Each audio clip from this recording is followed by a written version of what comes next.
Hi students, welcome to our channel. So இந்த வீடியோவில் நம்ம என்ன பார்க்க போறோம்னா 11th ஸ்டாண்டர்டுக்கு இந்த குவார்டர்லி எக்ஸாம் 2025க்கான காமர்ஸ்க்கு ஒரு அஃபிஷியலான கவர்மெண்ட் கொஷின் பேப்பர் பார்க்க போகிறோம். இதை பார்க்கறதுக்கு மேலே நீங்கள் இன்னும் நம்ம சேனலை சப்ஸ்கிரைப் பண்ணலைன்னா பண்ணிக்கோங்க. அண்ட் மறக்காமல் இந்த வீடியோவுக்கும் ஒரு லைக் பண்ணிக்கோங்க.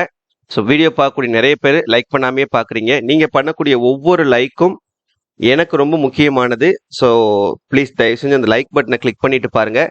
வாட்ஸ்அப் சேனல் என்ன டெலிகிராம் சேனலில் ஜாயின் பண்ணிக்கிறங்க. ரெண்டோடைய லிங்க்குமே இந்த வீடியோட டிஸ்கிரிப்ஷனில் தந்திருக்கேன். அப்போ தான் நீங்கள் ஃபியூச்சரில் எந்த ஒரு வீடியோவையும் மிஸ் பண்ணாமல் பார்க்க முடியும்.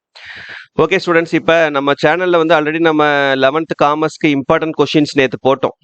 ஸோ அந்த வீடியோவில் சொல்லியிருக்கக்கூடிய 2 மார்க் 3 மார்க் 5 மார்க் எல்லா கொஷின்ஸுமே நீங்கள் தரவாக படிச்சிங்கனாலே போதும். கண்டிப்பாக உங்களால் இந்த 11th காமர்ஸில் குவார்டர்லி எக்ஸாமில் உங்களால் கண்டிப்பாக அவுட் ஆஃப் 90க்கு 80 மார்க்ஸ்க்கு மேலே ஸ்கோர் பண்ண முடியும். ஸோ அதில் இருக்கக்கூடிய கொஷின்ஸ் தான் உங்களுக்கு ரிப்பீட்டடாக கேட்பாங்க. ஸோ ப்ளீஸ் தயவு செஞ்சு அதில் கொடுத்துருக்கக்கூடிய கொஷினை ஒன்று கூட ஒமிட் பண்ணாமல் படிச்சுக்கிறங்க. அந்த வீடியோட லிங்க்கை நான் இந்த வீடியோவுடைய என் ஸ்க்ரீனில் தரேன். அதை பார்க்காதவங்க போய் பார்த்து படிச்சிருங்க, சரியா? ஓகே, இப்போ ஃபர்ஸ்ட் 21 மார்க் கொஷின்ஸ் இருக்குமா? இந்த 21 மார்க் கொஷின்ஸ்க்கான ஆன்சரோட உங்களுக்கு நான் கொடுத்துருக்கேன். இதை பார்த்துக்கோங்க.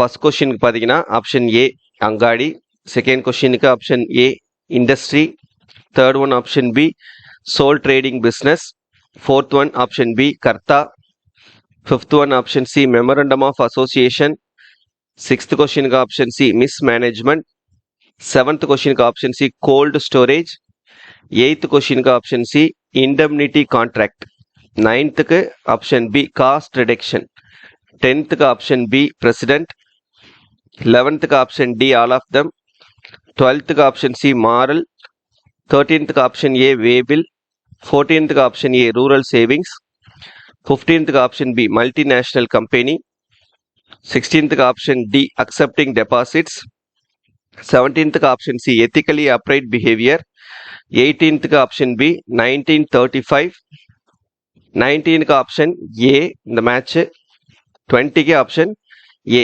ஏ and R R correct and R is the correct explanation for A. அதே தான் தமிழ் மீடியம் ஸ்டூடெண்ட்ஸ்க்கும் பார்த்துக்கோங்க. ஸோ இப்போ இந்த 1 மார்க் கொஷினில் 20க்கு 18 1 மார்க், 17லேருந்து 18 1 மார்க் உங்களுக்கு புக் பேக் கொஷின்ஸ் வந்து கேட்டுருவாங்க, சரியா? 2லேருந்து 3 கொஷின்ஸ் தான் வந்து கிரியேட்டிவ் கொஷின்ஸ், இன்டீரியர் கொஷின்ஸாக கேட்பாங்க. கிரியேட்டிவ் கேட்க வாய்ப்பில்லை, இன்டீரியராக கேட்பாங்க உங்களுக்கு. ஸோ இந்த கான்செப்ட் எல்லாத்தையும் நீங்கள் கிளியராக இருந்தீங்க அப்படின்னா அந்த 2-3 இன்டீரியர் கொஷின்ஸும் நீங்கள் வந்து அட்டன் பண்ணிடலாம், சரியா? ஸோ கொஞ்சம் கான்செப்டில் மட்டும் கொஞ்சம் தெளிவாக பார்த்துக்கோங்க. இப்போ 1 மார்க்கில் நீங்கள் ஃபுல் மார்க் வாங்கணும்னு நினச்சிங்கன்னா அதை மட்டும் கொஞ்சம் தெளிவாக பார்த்துக்கோங்க. மற்றபடி 17லேருந்து 18 மார்க் ஆவரேஜாக படிக்கக்கூடிய ஸ்டூடெண்ட்ஸ்லாம் நீங்கள் புக் பேக் மட்டும் தரவாக இருந்தீங்கனாலே போதும். அதே மாதிரி ஸ்லோ லேர்னர் ஸ்டூடெண்ட்ஸுமே நீங்கள் புக் பேக் கொஷின் 1 மார்க் மட்டும் தரவாக இருந்தீங்கனாலே போதும். ஆட்டோமேட்டிக்காக நீங்கள் 17-18 மார்க் வந்து எடுத்துடலாம், சரியா? சென்டம் ஸ்கோர் பண்ணணும்னு நினைக்கக்கூடிய ஸ்டூடெண்ட்ஸ் மட்டும் நீங்கள் இன்டீரியர் கான்செப்ட்ஸ் கொஞ்சம் தெளிவாக பார்த்துக்கணும், ஓகேவா? இப்போ நெக்ஸ்ட் நம்ம 2 மார்க் கொஷின்ஸ் பார்க்கலாம். 2 மார்க் கொஷின் 10 கொடுத்து 7 எழுதுறது. இதில் நம்ம கொடுத்த இம்பார்ட்டன்ட்லேருந்து எந்த மாதிரி என்ன கொஷின்ஸ்லாம் கேட்டிருக்காங்க அப்படின்றத நம்ம பார்த்துடலாம், சரியா? தமிழ் மீடியம் இங்கிலீஷ் மீடியம் 2 பேத்துக்குமே பார்க்கலாம். First question number 21, what is barter system இருக்கு இல்லையா? இது நம்ம கொடுத்தது தான். பண்டமாற்று முறை என்றால் என்ன? அப்புறம் 22, how many types of dissolution, கூட்டாண்மை கலைப்பு எத்தனை வகைப்படும்? இதுவும் நாம கொடுத்தது. அப்புறம் 2 எக்ஸாம்பிள்ஸ் ஆஃப் மல்டிநேஷனல் கார்பரேஷன், இதுவும் நாம கொடுத்த இம்பார்ட்டன்ட் தான். பன்னாட்டு நிறுவனத்திற்கு ஏதேனும் 2 உதாரணங்களை தருக. அப்புறம் வந்து 25, வாட் இஸ் லாஜிஸ்டிக்ஸ், பெயர்ச்சியியல் என்றால் என்ன? இந்த ஏடிஎம் கூட நீங்களே சொந்தமாக கூட எழுதலாம், சரியா? What is meant by chartered company? 26, பட்டய அல்லது சாசன நிறுவனம் என்றால் என்ன? அதுக்கப்புறம் 27, ரெட் டேபிசம் இல்லை, இது 28, கோஆபரேட்டிவ் சொசைட்டிஸ், கூட்டுறவு அமைப்பு என்றால் என்ன? அப்புறம் what are the objectives involve in regional rural banks, வட்டார கிராமிய வங்கிகளின் நோக்கங்கள் யாவை? இந்த அதுக்கப்புறம் வந்து இந்த கம்பல்சரி கொஷின், இது வந்து நமக்கு கிரியேட்டிவ் கொஷினாக தான் கேட்பாங்க, சரியா? அது ஒரு ஃபில் இன் த பிளாங்க்ஸ் மாதிரி நமக்கு கேட்டிருக்காங்க பாருங்க. அது invention of steam engine by days revolution. இந்த இன்டீரியர் கான்செப்ட்ஸ் கொஞ்சம் தெளிவாக இருந்தீங்கன்னா இந்த கம்பல்சரி கொஷினும் அட்டன் பண்ணிடலாம். அப்படி இல்லைன்னா average students and slow learner students நீங்கள் நான் கொடுத்த இம்பார்ட்டன்ஸ் பர்ஸாகவே 6 2 மார்க் அட்டன் பண்ணிடலாம். சென்டம் ஸ்கோர் பண்ணணும்னு நினைக்கக்கூடிய ஸ்டூடெண்ட்ஸ் கொஞ்சம் இன்டீரியரும் படிச்சுக்கிட்டிங்கன்னா 7 2 மார்க்குமே நீங்கள் அட்டன் பண்ணிடலாம். நெக்ஸ்ட் நம்ம 3 மார்க் கொஷின்ஸ் பார்ப்போம். 3 மார்க் கொஷின்ஸில் பார்த்தீங்கன்னா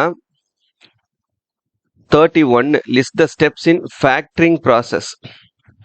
ஏட்டுக்கடன் முகமையின் உள்ள படிநிலைகள் யாவை?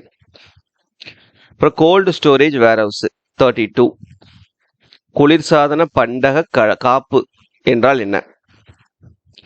33 வாட் இஸ் பிளெட்ஜ்? அடகு கடன் என்றால் என்ன? இதுவும் நம்ம கொடுத்தது தான். அப்புறம் டைப்ஸ் ஆஃப் சோசியல் ரெஸ்பான்சிபிலிட்டி 34. சமூக பொறுப்புணர்வின் வகைகளை வரிசைப்படுத்துக, இதுவும் நம்ம கொடுத்தது தான். அதுக்கப்புறம் பில் ஆஃப் லேடிங் 36. கப்பல் ரசீது என்றால் என்ன? அதுக்கப்புறம்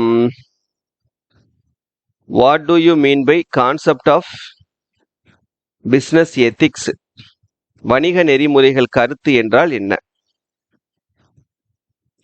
அதுக்கப்புறம் கொஸ்டின் நம்பர் 40 வந்து நமக்கு கம்பல்சரி கொஸ்டின். இது கண்டிப்பாக நம்ம இன்டீரியர் கொஞ்சம் தெளிவாக இருந்தால் தான் எழுத முடியும்.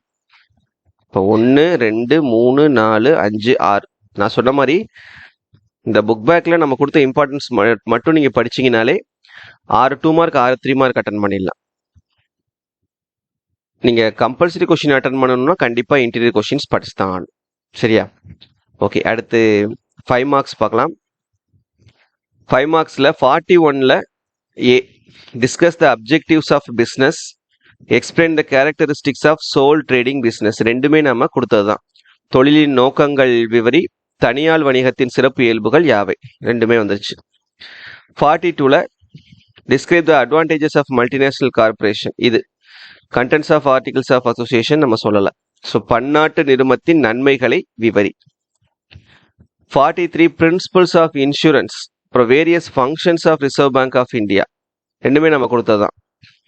காப்பீட்டின் கோட்பாடுகளை விவரி, இந்திய ரிசர்வ் வங்கியின் பல்வேறு பணிகளை வகைப்படுத்துக. அப்புறம் enumerate the advantages of franchising. அது தனி உரிமையியலின் நன்மைகள் யாவை? 45ல் B explain different types of warehouses. பல்வேறு வகையான பண்டக காப்பகங்கள் யாவை? 46ல் features of public corporations, hindrances of business கொடுத்துருக்கோம்.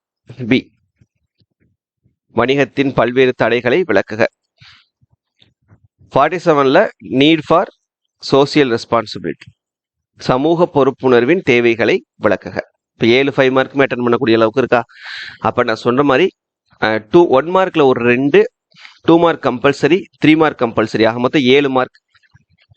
90க்கு இந்த 7 மார்க் தவிர்த்து 83 மார்க் நீங்கள் கண்டிப்பாக ஸ்கோர் பண்ண முடியும். இந்த இம்பார்ட்டன்ட் கொஷின்ஸ் மட்டும், புக் பேக் இம்பார்ட்டன்ட் கொஷின்ஸ் மட்டும் நீங்கள் படிச்சிங்கனாலே.